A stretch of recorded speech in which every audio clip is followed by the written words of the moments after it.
everyone, it's Becky from Book Obsessed Becky, and I just want to point out right now, like, I can't see myself in the little, like, camera viewfinder thing or whatever it's called because the glare right now is so bad with the windows being open. It all of a sudden decided to be sunny, so everything is, like, glaring on my thing. So I can't tell how bad the glare is on my glasses, so I apologize in advance. And you're definitely going to hear the furnace kicking on and off because it's freezing. And my dog is sitting beside me because I don't want to put him outside because it's -8 degrees right now. So I am coming at you today with my best books of 2024. I have my notebook here because I don't have all of them in physical form. I listened to some on audio and some are on Kindle. So I wanted to make sure I remembered them all. And I'm not really going to give you like a in-depth blurb about them. Because I'm terrible at doing that, first of all, and second of all, we'd be here forever. So yeah, let's just jump right in. I do have an absolute favorite that I will talk to you about at the end. But yeah, okay. So the first one I'm going to talk about is The Inheritance by Nora Roberts. There is another one in this series that has just come out called The Mirror. I loved this book. It's not even called The Inheritance. It's called Inheritance, and it's the Lost Bride Trilogy Book 1. So if witches and ghosts and romance and friendships and gothic manners and small towns in Maine is your vibe, then definitely give this one a go. We're following a girl who inherited a home from an uncle that she never met. This home happens to be in Maine. It's a big, fancy, gothic kind of mansion, and she inherited some money to go with it.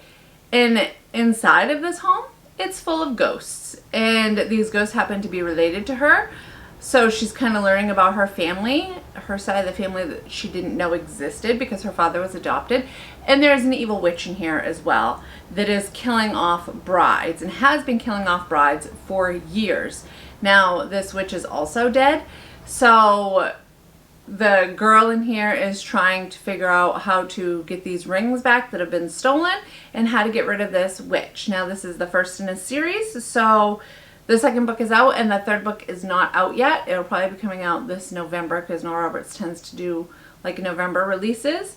But yeah, I really enjoyed it. I enjoyed really everything about this book, and I think the cover is beautiful. So there's that. Okay, another one that I really enjoyed was, let me dig through here, The Change. Okay, this book, I don't even know where to start. It's friggin' amazing. So we're following 3 women, and they all have these powers that they kind of stumbled upon later in life, like when the change is happening, so like perimenopause, menopause, that kind of a situation. And I don't even know how to describe it. Do you hear my dog sighing beside me? It says Book of the Month, like kind of advertised it or gave the quick blurb of when 3 women suddenly get spooky powers, they do what must be done. They solve crimes and exact revenge on the patriarchy. And yeah, it is amazing. It says a gloriously sharp and funny modern saga about 3 women who discover that midlife brings a whole new type of empowerment, putting them on a collision course with the evil that lurks in their wealthy beach town. So there is a witch in here. There is a woman that can see ghosts, and there is like this woman that's like the friggin' Hulk. She is kind of like the enforcer kind of a thing, and the woman that sees ghosts, she helps to solve murders, and then the witch kind of brings about curses, I guess. And I just really enjoyed this book. I thought it was funny. I loved the friendship. I loved that they weren't all in their 20s. I loved that there were moms in here. I just loved the fact that they gave a big, like, well, like a big F you to the world, and they did what they wanted to do, and they didn't give a crap. So there you go. If you're looking for some empowered women kicking butt, great friendship, then give this one a go. Okay, then I have The Honey Witch. So if you like cozy, fantasy, cottagecore, Regency type stuff, then give this book a go. It's kind of like if you think about Halloween Town and how the grandma comes back and one of the daughters discovers that she's a witch, but she never knew that she was a witch until grandma comes along, that's kind of this deal. And we follow, her name is Marigold, we follow her as she learns how to become the Honey Witch in this small little like island town. It's been a while since I've read this. I think it was an island. There is friendship in here. There's romance in here. It's total cottagecore. The beginning is Regency vibes. Like, you're getting it all. Witches. There's an evil witch. Like, yeah, if you're looking for a cozy good time, then this could be the book for you. And I love bees. So that's exciting because it involves like honey and bees and things like that. Even though I'm allergic to bees, I'm still obsessed. And the cover, just yes, absolutely all the way. Okay, so the next book I want to talk about is Divine Rivals. I read this on my Kindle. I can't remember when I read it, but obviously it was this year at some point. I believe it's a young adult fantasy book, and on Goodreads, I'll give you the description because it's been a hot minute since I've read this book. It says, after centuries of sleep, the gods are warring again. All 18-year-old Iris wants to do is hold her family together. With a brother on the front line forced to fight on behalf of the gods now missing from the front line and a mother drowning her sorrows, Iris's best bet is winning the columnist promotion at the Oath Gazette.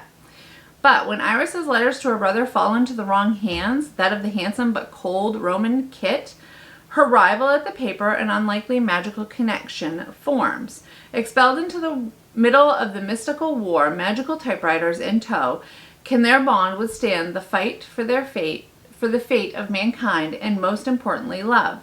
It's an epic, enemies to lovers fantasy novel filled with hope and heartbreak and the unparalleled power of love.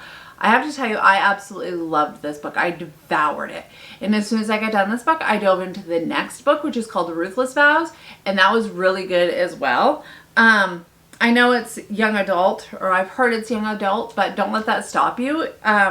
It's such a good story. It's such a great love story. It's such a great enemies to lovers, and I loved the letters. Every time a letter popped up, I got so excited because I just had to, like, I had to know what was going on. Like, I loved it.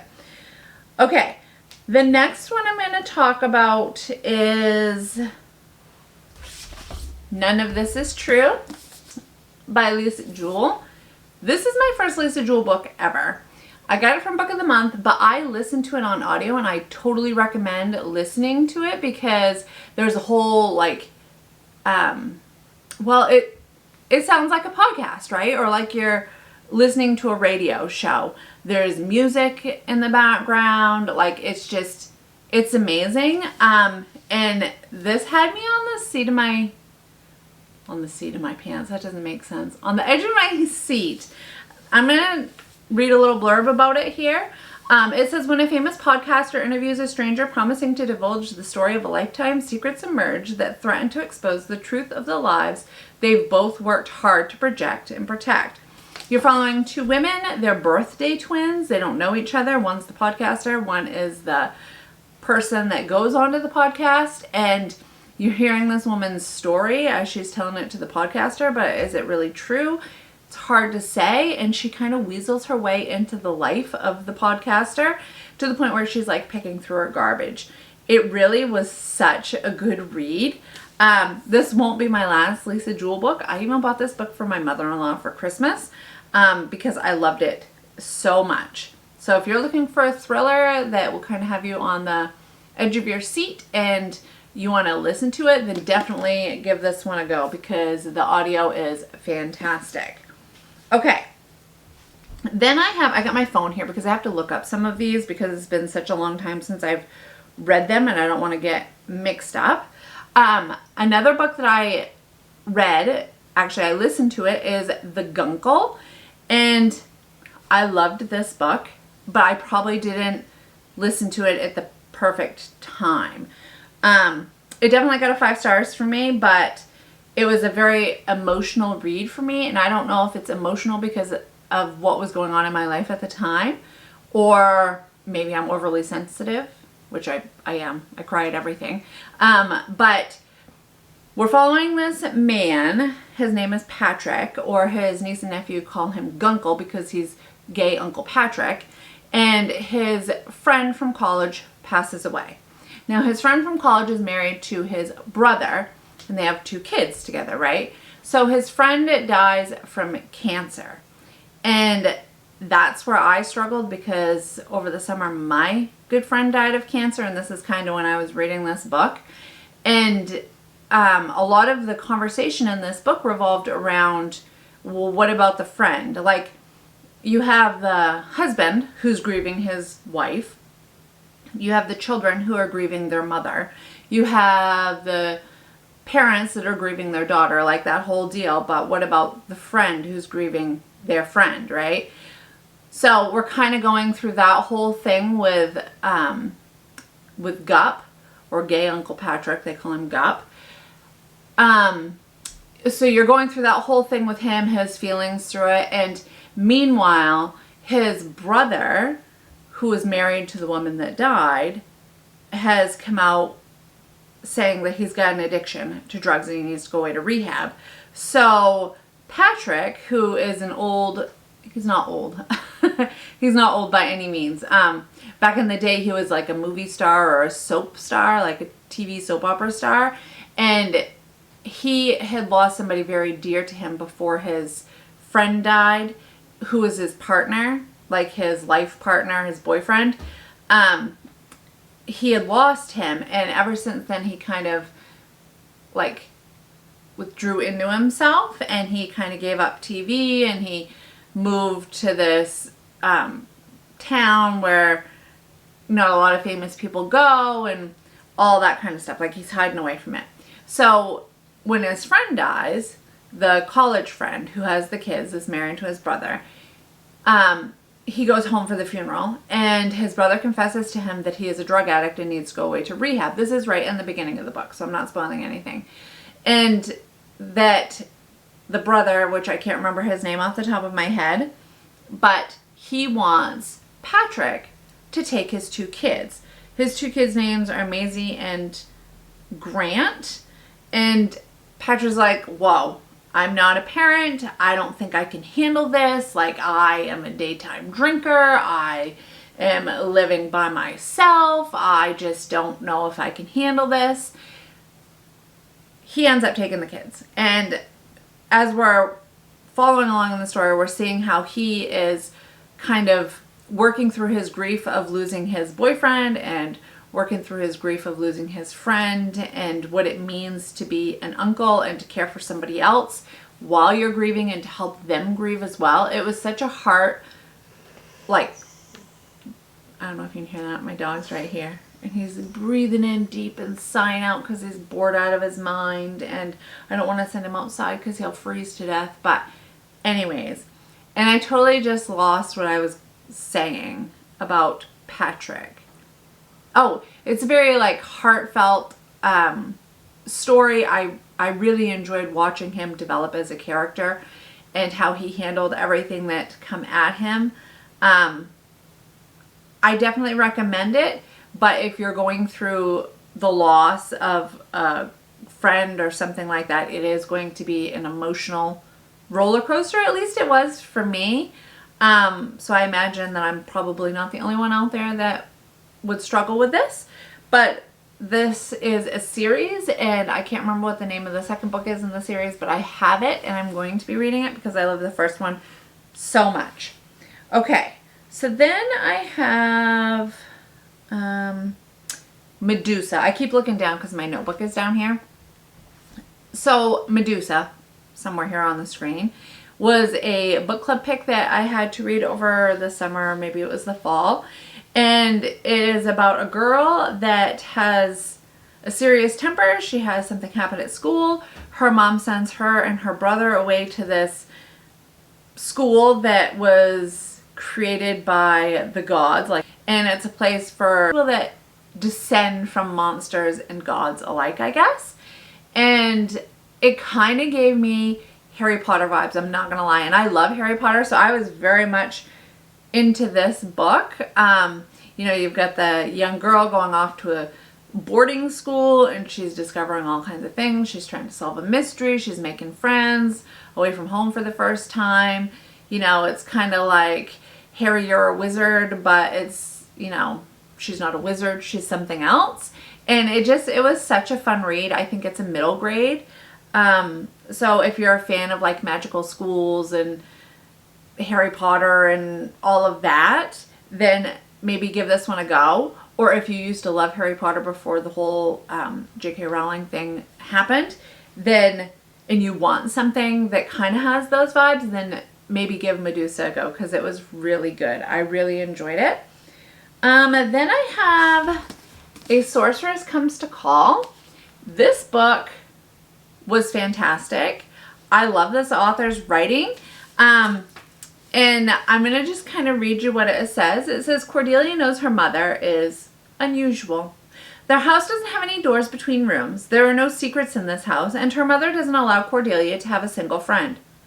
Unless you count Falada, her mother's beautiful white horse. The only time Cordelia feels truly free is on her daily rides with him. But more than simple eccentricities sets her mother apart. Other mothers don't force their daughters to be silent and motionless for hours, sometimes days on end. Other mothers aren't evil sorceresses. When her mother unexpectedly moves them into a manor home of a wealthy older squire, and his kind but keen-eyed sister Hester, who is by far my favorite character in this book. I absolutely loved Hester.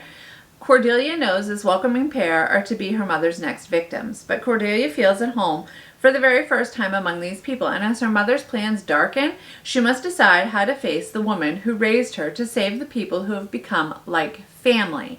So if you love kind of, I guess, I don't know if you'd say creepy reads, but kind of darker reads, but not like horror darker, you know, it's going to keep you up all night, gruesome kind of a read. But if you like kind of like a darker type fairy tale kind of deal, then give this one a go. I thought it was such a good story, and I felt so bad for Cordelia. Definitely trigger warnings in here. And there are trigger warnings in some of these other books as well. Like this one, for sure. This one, for sure. Definitely trigger warnings. But, yeah, there are trigger warnings in here for child abuse. And I don't know how to describe it other than the blurb that I just read, because I don't want to give anything away. But Cordelia really discovers like who she is and who her mom really is, and she learns what it means to be a part of a family for the first time once she goes into this manor home, and I loved it. There is a ghost in here. There's like a, I don't know if you want to call it an evil being, but kind of like a being in here. Things aren't as they appear to be with some of the characters, and yeah, I loved it. I loved it so much. I loved how quick Hester was on her feet, not like physically because she's got a bad knee or a bad hip or something. She's a woman in her 50s, I think, but she's very quick-witted and like super smart, and I love how she calls the mother, Cordelia's mother, Doom in here, like doom has come to call, or something along those lines. I'm not selling this very well. I know I'm not selling this very well, but it's really good. If you love T. Kingfisher, I think you're really going to love this. This is my favorite book so far by her. I've read 2 other books. I think one was called Nettle and Bone, which I really liked, and another one was A Wizard's Guide to Baking, or it was something like that. And I like that one too, but I love this one even more. So, yeah, A Sorceress Comes to Call. Okay, the next book is called Christmas with the Queen, and I finished this book in, I think it was December, the end of December, and I'm going to read you the Goodreads description because I thought it was so good, and I don't want to butcher it. It says, "'Tis the season the crown meets when Harry met Sally," and Bridget Jones's diary in the latest heartwarming historical novel from Hazel, Gaynor, and Heather Webb, best-selling authors of Meet Me in Monaco and 3 Words for Goodbye. December 1952, while the young Queen Elizabeth II finds her feet as the new monarch, she must also find the right words to continue in the tradition of her late father and grandfather's beloved Christmas Day radio broadcast. But even traditions must move with the times. The Queen faces a post-war Britain hungry for change. As preparations begin for the royal Christmas in Norfolk, I don't know how to say this house, Sandringham house, I don't know, in Norfolk, two old friends, Jack Devereaux and Olive Carter, find themselves reunited for the festivities. A single mother, typist at the BBC, and aspiring reporter, Olive leaps at the opportunity to cover the holiday celebration. Despite self-doubts, when a chance encounter with the Queen presents an exciting opportunity, Olive begins to believe her luck might change. Jack, a grief-stricken widowed chef originally from New Orleans, accepts a last-minute chance to cook in the royal kitchens at that house that I can't figure out how to say the name of, when he bumps into a long-lost friend and an old spark is reignited. Despite personal and professional heartache, Jack and Olive's paths continue to cross over the following 5 Christmas seasons, and they find themselves growing even closer. Yet Olive carries the burden of a heavy secret. Christmas Day, December 1957, as the nation eagerly awaits the Queen's first televised Christmas speech, Olive decides to reveal the shocking truth of her secret, which threatens to tear her and Jack apart forever, unless Christmas has one last gift to deliver. This book had me turning the pages. I loved how it jumped timelines. You'd get like the Christmas season, and then you'd jump to the next Christmas season, and so on and so forth. And I really loved how it was written. I've never read anything by these authors, not that I can remember anyways, but I will definitely be reading more by these authors because I really love the writing style. I really love the story. England, like, hello, yes, I'm there for it. I desperately want to go someday, so any book that revolves around England or the UK and anything that's historical fiction, I am there for it because I love it so much. And all of it was such a brave character, to especially go at being like a single mother alone during the 50s. Like, you don't get much braver than that, you know what I'm saying? And she's a fighter, and I loved her spunk, and I loved getting to know Jack, and I loved hearing about his grandfather, and I just thought it was such a good story. If you're looking for a good Christmas story, like a cozy Christmas story with maybe romance and secrets and all of that, then give this one a go. And really, you could read it anytime. It doesn't have to just be at Christmas. But I'm one of those nerds that reads Christmas books at Christmas. But I'm going to try to break that this year because there's so many books I want to read that are holiday based. And I just don't have enough time. But anyways, back to Christmas with the Queen is such a good story. I highly recommend. Okay. The next one I want to talk about, I have to go back to Goodreads because it's been a hot minute since I've read this one as well. And I probably should have done research, but I didn't because I'm totally unprepared, and that's just kind of how I roll. Okay, my battery just died, so here we go again. The next book I'm going to talk about is A Court of Thorns and Roses, and I have never read anything by Sarah J. Maas. This is the first book I've ever read, and I friggin' loved it. I am going to be working through that series this year. That's my plan. So it kind of gave me like Beauty and the Beast vibes. It's a fantasy. There's like fae in it. There's magical creatures. There's mortal... My dog's rolling over. There's like a mortal woman in there. Not just one woman, but like people. You know what I mean? Like humans. And anyways, let me just tell you what Goodreads says. So it says, when 19-year-old Huntress Feyre kills a wolf in the woods, a terrifying creature arrives to demand retribution. Dragged to the treacherous magical land she knows about only from legends, Feyre discovers that her captor is not truly a beast, but one of the lethal immortal fairies who once ruled her world. At least he's not a beast all the time. As she adapts to her new home, her feelings for the fairy Tomlin? I don't know how you say his name. Transforms from icy hostility into a fiery passion that burns through every lie she's been told about the beautiful, dangerous world of the Fae. But something is not right in the fairy lands.